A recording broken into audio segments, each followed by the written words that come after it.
Hello friends, welcome back to our channel Brishti's kitchen. Brishti's কিচেনে আপনাদের সবাইকে স্বাগত। আমি অনন্যা নিয়ে চলে এসেছি একটা নতুন রেসিপি। আজকের রেসিপিটা নিশ্চয়ই থাম্বনেল দেখে বুঝতে পেরেছো। হ্যাঁ, আজকের রেসিপিটা নিয়ে এসেছি চিংড়ি দিয়ে রসুন কলমি। রসুন কলমি খেতে কেমন লাগে, চিংড়ি দিয়ে অবশ্যই কেমন লাগে সেটা তোমরা দেখো। তো হ্যাঁ, এই রান্নার একটা বৈশিষ্ট্য হলো রান্নাটা কিন্তু পুরোপুরি জল ছাড়া হবে। জল ছাড়া চিংড়ির রসুন কলমি কেমন লাগে তোমরা দেখো। তো দেখার আগে আমি যেমন রোজকার মতো একটা কথা বলি, যারা আমার চ্যানেলটা ভিজিট করতে এসেছো প্লিজ আমার চ্যানেলটাকে সাবস্ক্রাইব করে আমার পাশে থেকো। আর যারা ফেসবুক পেজ থেকে দেখছো আমার পেজটাকে ফলো করে একটু আমায় সাপোর্ট করো। আর আমার সমস্ত রোজকার ভিউয়ার্সদের জন্য রইল অনেক ভালোবাসা, অনেক আন্তরিক ধন্যবাদ। তো চলো দেখতে থাকো, বেশি কথা বলবো না, দেখতে থাকো। আমি রেসিপিটার মূল উপকরণে চলে যাই। তো দেখো আমরা এখন এই রান্নাটা রেসিপিতে যাওয়ার জন্য কিভাবে রেসিপিটা রান্না করি তোমরা দেখতে থাকো। তো খুবই সামান্য উপকরণের মধ্যেই এই রান্নাটা হবে। তো আমরা কি কি নিচ্ছি রান্নাটা করতে তোমরা দেখো। নিচ্ছি পালং শাক। পালং শাকটাকে কেটে ভালো করে ধুয়ে পরিষ্কার করে নিয়েছি। একদম সবুজ পালং শাক পরিষ্কার করে কেটে ধুয়ে নিয়েছি। চিংড়ি মাছ, যেমন সাইজে তোমরা চিংড়ি মাছ পাবে, তবে মাঝারি সাইজের চিংড়িটা বেশি ভালো লাগে এতে। তো মাঝারি সাইজের চিংড়ি আমার কাছে অল্প ছিল, তার জন্য আমি অল্প মাঝারি সাইজের চিংড়ি নিয়েছি। ও যে নিচে খোসা ছাড়ানো, আর ওপরে দুটো আমি বড়ো সাইজের চিংড়ি নিয়েছি। আর এখানে নিয়েছি কিছু চিনেবাদাম আমি নিয়েছি।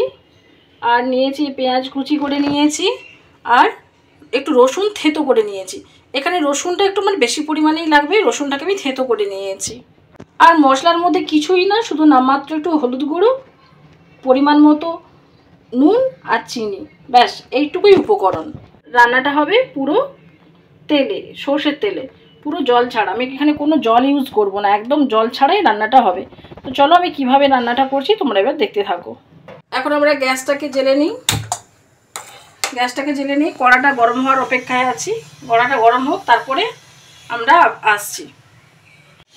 এই কড়াতে আমি এখন এই চিনেবাদামগুলো একটু ভেজে নেব।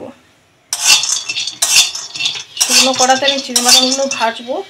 একদম অল্প, নামমাত্র অল্প তেল দেব, খুবই অল্প, জাস্ট এইটুকু তেল দিয়ে বাদামগুলোকে আমি এখন ভেজে নেব।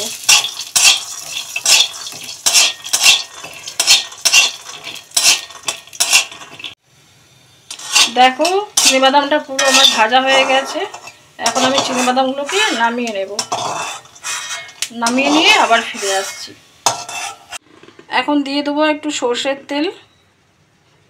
সর্ষের তেলে আমি চিংড়ি মাছগুলোকে একটু ভেজে নেব। তার আগে আমি চিংড়ি মাছটা ভাজার আগে এতে আমি একটু নুন দিয়ে দেব অল্প করে। আর 1 চিমটে হলুদ গুঁড়ো দিয়ে দেবো। যেহেতু মাছটাতে আবার নুন হলুদ মাখানো নেই, সেই জন্য আমি এতেই চিংড়ি মাছটাতেও নুন হলুদ আর নুন দিয়ে দিলাম।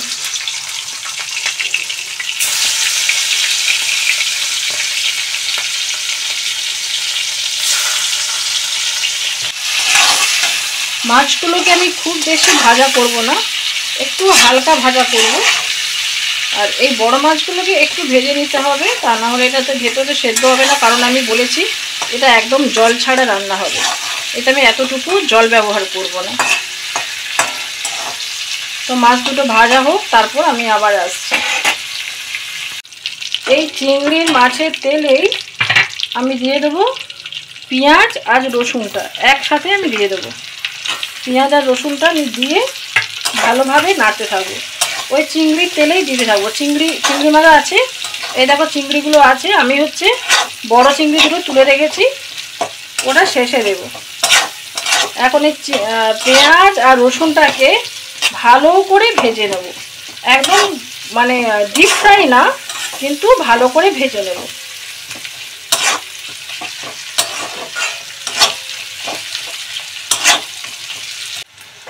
এই দেখো পেঁয়াজটা হালকা করে আবার নরম হয়ে গেছে পুরো।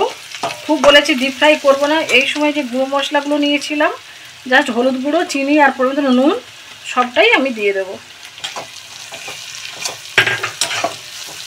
একদম খুব চটজলদি এই রান্নাটা, পুরো জল ছাড়া, কোনো জল ইউজ হবে না, প্লাস খুব তাড়াতাড়ি এই রান্নাটা হয়ে যাবে। তো দেখো এখন আমি এখানে অল্প অল্প করে শাকটা দিয়ে আমি নাড়তে থাকবো। শাকটা আমি অল্প অল্প দিয়ে নাড়তে থাকবো, কারণ আবার কড়াতে ধরবে না। একটু একটু করে কমে গেলে তারপর আমি আবার বাকি শাকগুলো দেবো। এত দারুণ একটা গন্ধ বেরিয়েছে, এই চিংড়ি, কাঁচা পেঁয়াজ আর হচ্ছে রসুন সব মিলেমিশে একটা খুব সুন্দর গন্ধ বেরিয়েছে। আমি কিন্তু আলাদা করে আর নুন দেব না, কারণ যা নুন দেওয়ার আমি পুরো দিয়ে দিয়েছি, আমি আর কিচ্ছু দেব না। দেখো শাকটা কতটা কমে যাচ্ছে, আবার আমি বাকি শাকগুলো দিয়ে দেবো।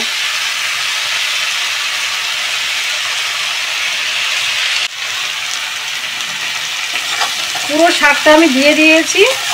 এখন ওটার সাথে আমি যে মশলাটা আছে, মশলা, চিংড়ি মাছ সবগুলোর সাথে ভালো করে মিশিয়ে নেব।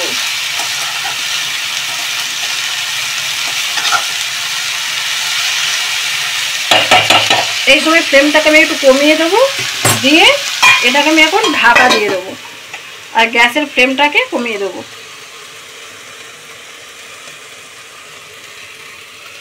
ঢাকাটা এবারে খুলে দেখি কি অবস্থায় আছে। শাকটা পুরো নরম হয়ে গেছে। ফ্লেমটাকে একটু বাড়িয়ে দেব।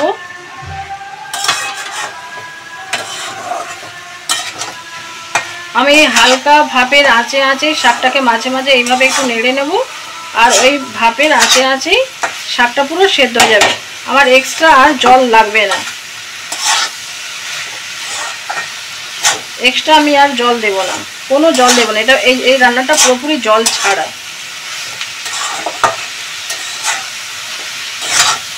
এত সুন্দর গন্ধ বেরিয়েছে কি বলবো, খুব সুন্দর গন্ধ বেরিয়েছে। খুবই সহজ, কিছুই খাটুনি নেই, একদম খুব সহজেই রান্নাটা করা যায়। তো আমরা আরেকবার ঢাকা দিয়ে দেবো, আরেকবার ঢাকা দিয়ে তারপর আশা করি তার মধ্যে হয়ে যাবে। আরেকবার ঢাকা দিয়ে দেবো আর ফ্লেমটাকে আবার কমিয়ে দেবো।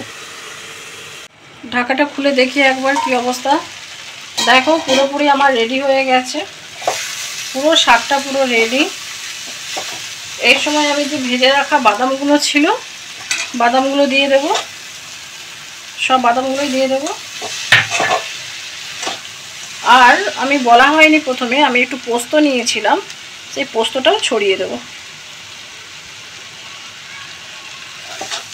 উফ কি দারুণ হয়েছে, না দেখলে তোমরা বুঝতে পারবে না।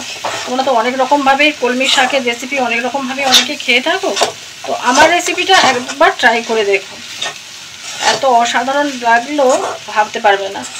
আমার একদম পুরোপুরি রেডি, আমি এখন একদম সার্ভ করে তোমাদের কাছে আসছি।